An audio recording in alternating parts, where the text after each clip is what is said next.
Estamos ya en nuestro programa en Ecuador Inmediato, a través de nuestra señal. Nosotros compartimos este espacio con el fin de llegar a todo un público que nos pide que compartamos no solo información, no solo criterio editorial. En estas últimas semanas se va definiendo el panorama electoral tanto para candidaturas como para la consulta popular. La consulta popular sobre el Yasuní y sobre el Chocó andino. En términos generales, la consulta del Yasuní es una consulta confusa, porque se llama a votar sí para que el petróleo se quede en tierra, y se llama a votar no para que se explote el petróleo. Pareciera contradictorio o no, pero lo cierto es que hay que asumir una posición, y usted tendrá que, en el momento de votar, asumir una posición. Y yo frontalmente asumí ya una posición. Yo voy a votar no en la consulta de los Yasunidos. Respeten mi posición, por favor. Tengo mi criterio sobre el tema. Lo expondré en uno de los editoriales próximamente. Pero me sorprendió gratamente en un día como el de hoy escuchar los criterios del principal de la Asociación de los Trabajadores de la Energía y el Petróleo de ANTEP, el ingeniero David Almeida, que está con nosotros en nuestra señal informativa. Bienvenido, ingeniero, gracias por acompañarnos. Déjeme que le pregunte directamente, ¿por qué llaman ustedes, los trabajadores de la energía y el petróleo, a votar no en la consulta de los Yasunidos? Buenas tardes, Francisco. Muchas gracias, como siempre, por una invitación más a este espacio. Igual un saludo a la audiencia en este sábado, que es propicio también para este debate nacional, ¿no? A ver, ¿por qué ya vamos a votar no? Porque primero hay que entender un poco la historia, ¿no? Esta consulta se planteó 10 años atrás, cuando todavía no había explotación en el ITT, y cuando la consulta además se basaba en supuestos, es decir, ¿qué pasaría si explota el ITT? La diferencia es que hoy, 10 años después, tenemos ya los resultados de esa explotación, tanto en lo ambiental como en lo social y como en lo económico. Y ya no podemos mantener las mismas suposiciones como se está haciendo en este momento, en una campaña que además ha mentido a la ciudadanía respecto de las cifras y respecto de lo que realmente ocurre en el parque, ¿Ha en el bloque mentido? 73. Ha mentido, sí, sí, y lo voy a decir con absoluta claridad, ¿Por qué? lo voy a explicar. Primero empezaron mintiendo con que el costo de producción del barril del ITT era de $50 del barril y que por eso al Estado ecuatoriano no le quedaba nada, lo cual es absolutamente falso. ¿Cuánto Barril cuesta? cuesta $17 del barril, ¿sí? Ya, hay una Entonces, enorme diferencia. exacto, y lo voy a ir explicando, por eso decía que ahora ya tenemos los resultados. La diferencia es que 10 años después de estar explotando el ITT, nosotros tenemos ya datos verídicos, científicos de lo que realmente ocurre, el dato histórico de lo que ha recibido el país. Cerca, desde 2016 a 2022, hemos recibido cerca de 4.700 millones de dólares en utilidades, es decir, ya descontado costos por este bloque petrolero. Este bloque solito produce el 12% de la producción petrolera nacional, ¿sí? Que además es todo crudo de exportación, Ujú. porque es crudo napo, que es crudo que se exporta al 100%. Han dicho que es brea, lo cual tampoco es cierto, porque si fuera brea, no podría yo producir como al día de hoy 58.000 barriles por día de brea, ¿sí? La brea simplemente no fluye.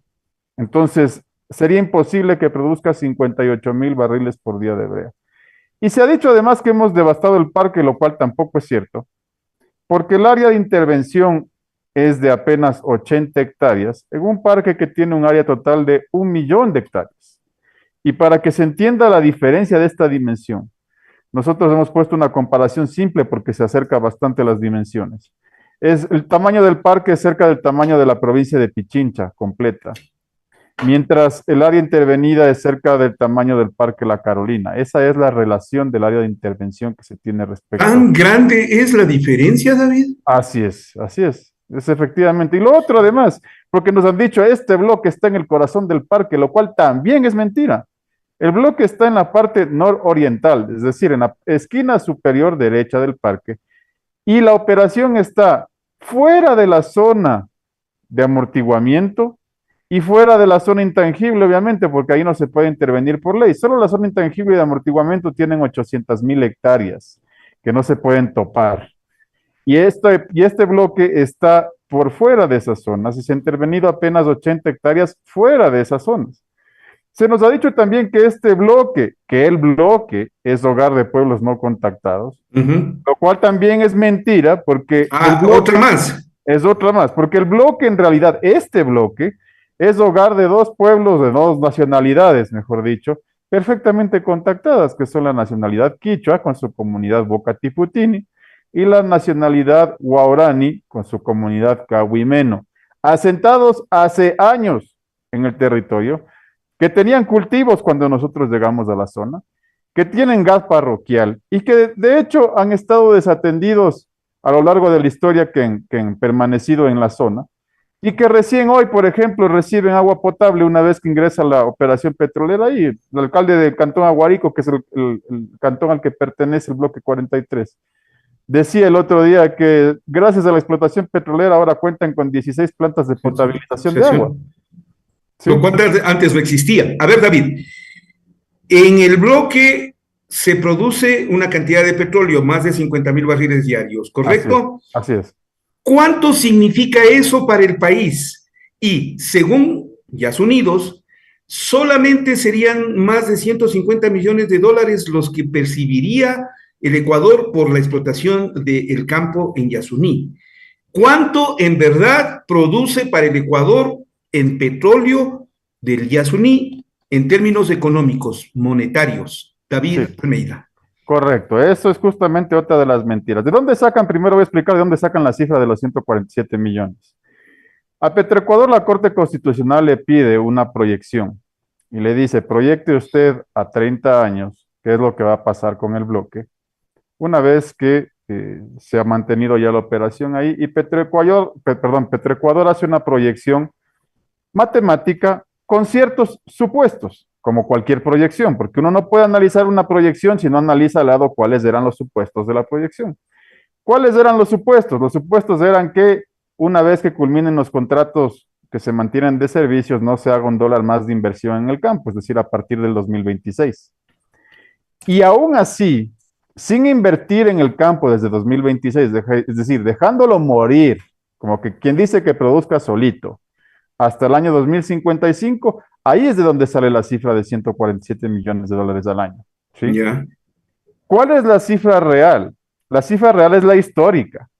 Es decir, lo que al Estado ya le ha entrado como dinero contante y sonante en base a las inversiones que ha venido realizando es lo que realmente podemos contar como lo cierto y lo verdadero.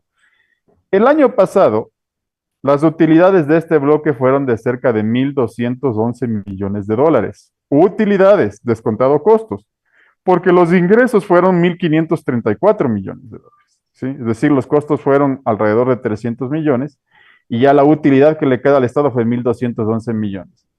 Nos dicen a nosotros, pero lo que pasa es que el año pasado hubo un precio alto del petróleo, precio que además está cercano al precio que tenemos este año también. Que se mantiene. Que se mantiene. Y yo les he dicho, sí, bueno, analicemos entonces el peor año de precios. ¿Cuál fue el peor año de precios? 2020, año de la pandemia, cuando además ustedes recordarán que el precio del petróleo cayó incluso por ciertos días a negativo a nivel mundial. Y el precio promedio de venta del crudo napo en ese año fue de $32 del barril. ¿Cuál fue la utilidad que obtuvo el Estado ecuatoriano ese 2020? 467 millones de dólares. Es decir, aún en un escenario pesimista, digamos, en el peor escenario de precios que hemos tenido, recibimos casi 500 mil millones casi 500 millones de dólares, perdón, en utilidades solo de este bloque. Y en un escenario con precios similares a los que tenemos en este momento, recibimos 1.200 millones de dólares. Es decir, correcto. Es una cifra alta, ¿no? Es del 4.6% del presupuesto general del Estado. Por supuesto, es una cifra altísima. Porque además lo que hacen ahora también hasta las matemáticas les falla, porque yo he tenido muchos debates que dicen, sí, esto no pasa de ser más del 0,05% del presupuesto. Yo no sé No cómo es así. la matemática, pero es el 4.6% del presupuesto. Entonces no es nada despreciable en términos económicos. A ver, ahí yo trato de analizar y comparto con lo que nos dice Concesión López, ¿no? En realidad la pregunta confunde, porque nos dicen, desea que el petróleo que tiene en este momento el campo Yasuní sea explotado por el Estado o que sea guardado en territorio. ¿Sí o no? Y entonces uno al principio diría sí. ¿Dónde está la reflexión? Y ahí sí vuelvo a insistir en la pregunta de David Almeida. ¿Por qué votar no en esta consulta del petróleo de los Yasuníes? David Almeida. Primero, porque la pregunta lo que dice es, si es que usted vota así, es que se mantenga el crudo bajo tierra, es decir, que se deje de explotar. Entonces, ahora vamos a analizar las razones entonces de por qué debemos continuar explotando. Primero, nosotros como pueblo ecuatoriano, porque esto no es operado por ninguna empresa extranjera, sino por la empresa estatal. Como pueblo ecuatoriano hemos invertido 1.800 millones de dólares en la infraestructura petrolera más moderna que tenemos en el país. ¿Sí? Infraestructura que tendremos que tirar al tacho de la basura si dejamos de explotar el bloque. Segundo, porque tirar al tacho de la basura esa infraestructura no es que nos sale gratis tampoco. Nos va a costar de nuestro bolsillo cerca de 2.000 millones de dólares. Tercero, porque la producción petrolera nacional es precisamente lo que permite mantener bajos los precios de los combustibles, que peleamos hace un año. Toda la población salió a pelear hace un año el mantener bajos los precios de los combustibles y nosotros mismos dimos el argumento técnico para que esto se pueda hacer, sustentándonos en que somos un país petrolero y que refinamos derivados y que de ahí es de donde se podía sustentar el hecho de que nuestro precio de venta no sea el precio internacional, sino lo que nos cuesta producir localmente. Es decir, es una contradicción el haber peleado porque los precios de los combustibles estén bajos y luego decir no voy a extraer el petróleo. Ahí sí entramos en una contradicción. Correcto, pero entonces, ¿cómo aclaro la confusión? Sí es guardar en tierra el petróleo. Así es. No es explotar el petróleo. Explotar el petróleo, correcto. O sea, así de claro, y para el público, verán, sí es guardar el petróleo, no es explotar el petróleo, no aceptar que no se explote el petróleo. Me pregunto yo, ¿por qué esta consulta surge desde la Corte Constitucional tan a destiempo?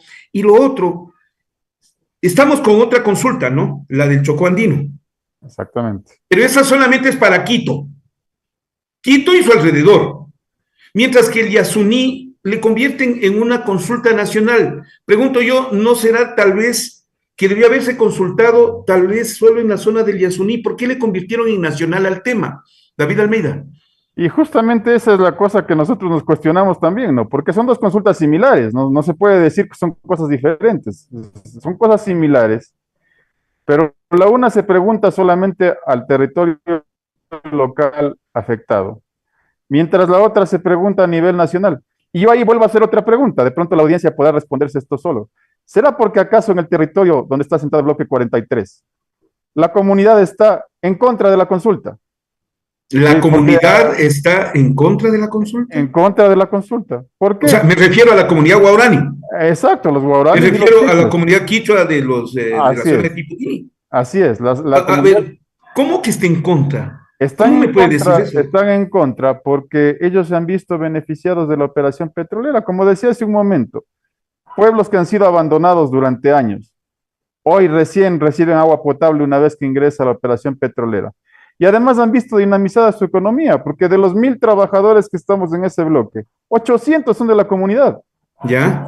Es decir, hay también una dinamización económica. Y ahí viene el otro riesgo, ese sí es riesgo ambiental. Porque contrario a lo que se pensaría y a lo que nos dicen, porque nos vienen diciendo de que quieren salvar la naturaleza, ¿qué es lo que va a pasar al momento en que se deje la operación petrolera en el bloque? Vamos a dejar a 800 familias que viven en la zona sin ingresos económicos, que van a tener que reemplazar eso de alguna manera. Y generalmente lo que ya ha ocurrido en otras partes es que lo que reemplaza son las actividades ilegales. ¿Y cuáles son las actividades ilegales? Tala indiscriminada de árboles y caza furtiva. Es decir, lo que ya ha ocurrido, por ejemplo, al norte del Parque Nacional Cuyabeno, que es otro parque importante que tenemos en el oriente ecuatoriano, en donde la salida de la operación petrolera ha generado una actividad ilegal de madereras. La tala. Y la tala de bosques, claro. Es lo que va a entrar a pasar allá. Y ahora me dicen, no, pero es que es obligación del Estado controlar. Pues, señores, el Estado no puede controlar ni las cárceles, no puede controlar el contrabando de combustibles, no puede controlar lo que está pasando al norte del Parque Nacional Cuyabeno, y queremos que controle lo que va a pasar en el Yasuní. Es Ahora, decir, déjeme que le consulte algo, David, porque este es el otro argumento. El argumento es que en términos ambientales es una destrucción total. no, eso también es totalmente falso. De hecho, hay un video que está circulando que dicen, uy, hay 22 derramos en el ITT. Mentira. Lo que hay es 22 reportados incidentes, y voy a explicar la diferencia entre un derrame y un incidente. Un incidente es algo que ocurre, que se debe reportar y que no llega a tener la afectación en el medio ambiente. ¿Qué ocurre, por ejemplo? ¿Qué es lo que tenemos en el ITT? A diferencia de lo que ocurre en Esmeraldas, por ejemplo, en el ITT tenemos el equipo más moderno porque todas las inversiones se han concentrado de lo que asfixian a la empresa, lo poco que tiene para invertir, todo se ha concentrado en el ITT, por eso decía que es la operación más moderna. En el ITT tenemos primero sistemas de apagado automático. Cuando pasa algo o va a pasar algo, los equipos se mandan a apagar automáticamente. Segundo, en el ITT tenemos una cosa que se llama una estructura de cubetos. ¿Sí? ¿Qué son los cubetos? Para que la ciudadanía entienda, si usted tiene un vaso de agua en su cocina y ese vaso tiene una gota, un huequito, perdón, donde le puede caer una gota a gota a su cocina, el agua que está en el vaso, usted coloca el vaso dentro de una bandeja para que en el caso de que gotee, el agua caiga en la bandeja. ¿Cómo se asegura usted de que esa bandeja contenga todo? Porque el volumen de contención de esa bandeja tiene que ser 110% del volumen de contención del vaso. Esto explicado sencillito es lo que tenemos en el ITT en todas las infraestructuras. Entonces, ¿qué han sido los 22 incidentes? Han sido eventos en los que ha habido algún goteo de alguna de estas infraestructuras que ha sido contenido en el cubeto, que viene a ser la bandeja. Es decir, nunca llega a topar el suelo, nunca llega a topar el río, nunca llega a topar la selva, se recoge, se arregla el daño y se continúa con la operación. ¿Cuánto ha sido el total de los incidentes en volumen durante los 10 años que estamos operando en este bloque? 18 barriles. Lo que se ha recogido de cubetos. Es decir, acá no hay descargas al ambiente, no hay piscinas de desechos, todo es una operación completamente distinta a lo que tenemos la imagen en la memoria colectiva. Entonces, y le agradezco a Melba Palacios que me manda la pregunta. ¿Está usted de acuerdo? Esta es la pregunta que le van a poner a usted en la papeleta. ¿Está usted de acuerdo en que el gobierno mantenga el crudo de ITT conocido como bloque 43 indefinidamente en el subsuelo? ¿Sí o no? La propuesta de quien ya habla, lo respeto muchísimo al público, respeto mucho a mi invitado, mi punto de vista es no. He compartido el punto de vista con David Almeida y dice también no. Le dejamos al público con ese concepto de definición. Son ustedes los que tienen que definir. Votar sí o votar no. ¿Se acuerdan de aquella consulta popular en la cual yo tuve una tesis que pegó tanto en el público? No discutas, vota no. No me llamen a volver a discutir sobre el tema. Esta es una bronca entre los Yasunidos y el correísmo. Fue planteado hace 10 años como tal. Y todavía sigue siendo la bronca entre los Yasunidos y el correísmo. No le puedes poner al país de por medio una bronca de resentimientos entre ellos y una fuerza política. ¿Cómo agradezco su presencia, David? Gracias, muy claro, muy claro. Con todo gusto. Esperemos que el no dé resultados. La pregunta final es: ¿qué pasa si gana el sí, no? David. Bueno, si gana el sí, lo que va a pasar es que el Estado debe recuperar esos 1.200 millones que deja de recibir y los 2.000 que le va a costar retirar la infraestructura de alguna parte. Y nosotros sabemos de dónde se ha recuperado siempre eso, porque nos han dicho... Dándonos la gasolina. Exacto. Los ambientalistas nos han dicho, no, es que hay opciones, que se puede eliminar las exenciones tributarias, que se puede cobrar impuestos a los que más tienen. No, yo estoy de acuerdo con eso. El problema es que la pregunta no dice eso. Sí. La pregunta solo manda a dejar el crudo bajo tierra. Y luego, generalmente, al que le terminan sacando metiéndole la mano en el bolsillo, perdón, es al pueblo ecuatoriano. Sea totalmente vía subirle los precios de los combustibles, sea vía impuestos, o sea, cualquier otra vía que le termine cobrando a la población el daño de lo que dejaríamos de recibir. Entonces, si gana el sí, básicamente lo que ocurre es que a usted como ciudadano le van a meter la mano en el bolsillo y le van a subir el precio de los combustibles o le van a subir impuestos. Y si es que gana el no, lo que va a ocurrir es que técnicos ecuatorianos, formados en universidades ecuatorianas, vamos a seguir haciendo un gran esfuerzo de ingeniería para mantener lo que hemos hecho durante 10 años, es decir, sacar ese crudo en armonía con el medio ambiente, que es lo que estamos haciendo. David Almeida, de ANTEF, Asociación Nacional de Trabajadores de la Energía y el Petróleo, en Ecuador Inmediato. Votar no en la consulta de los Yasunidos. Votar no. Yo ya vuelvo, gracias David. En un momento más, nuestra entrevista con Álvaro Marchante. Es una entrevista pregrabada, la hicimos ayer, pero le queremos ofrecer por la circunstancia de ser inmediata. Son cifras reales, actuales, de lo que está pasando en las candidaturas presidenciales. Volvemos con esta entrevista. Álvaro Marchante, Ecuador Inmediato, en directo.